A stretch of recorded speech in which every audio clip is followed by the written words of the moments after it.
Geoff Whiting runs his outfit, Mirth Control, from his home in Bath, booking comics throughout Europe.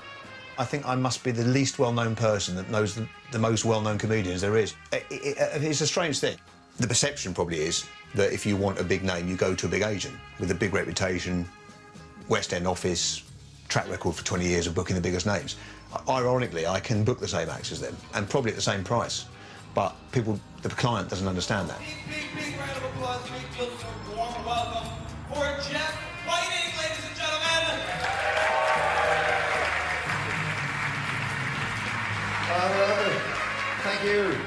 Because I'm a working comic, I do believe I understand the dynamics of what you need in a room better than a booker who's not a comic. Has anybody here got a pet, by the way? Have any pet owners in the audience?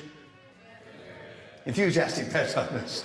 Yeah, that pet, I'll tell you, it's drained my finances. It's sitting there now scratching my furniture. I go out on stage still now 3 times a week. Doesn't sound much, but I've done over 4,000 gigs since I started. Well, I think cats are more intelligent than dogs, and I've got proof, because you never see a cat with a homeless person.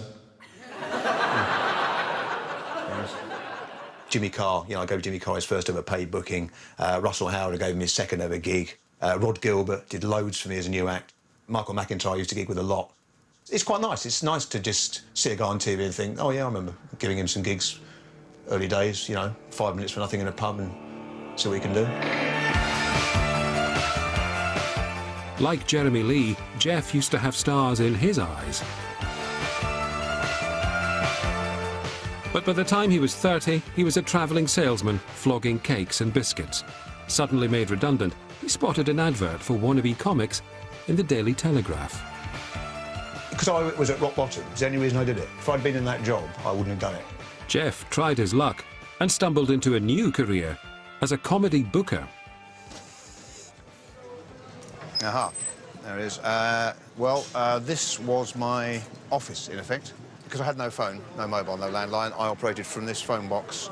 So I used to come here every morning between about 10 and midday, spend a couple of hours in here, and I do mean 2 hours in here, with about £20 coins, which I'd feed in as I needed to. And I'm amazed it's still here, really. When you look at the beautiful surroundings, I can't quite think why they've maintained it. I'd like to think it's me. I'd like to think perhaps they've heard the story and they think they ought to keep this in place. But, yeah, so this is it. This was my office for the first 4 months of my career as a comic and comedy booker.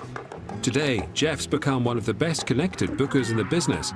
Every week he finds acts for the UK's network of independent comedy clubs, as well as dozens of corporate gigs.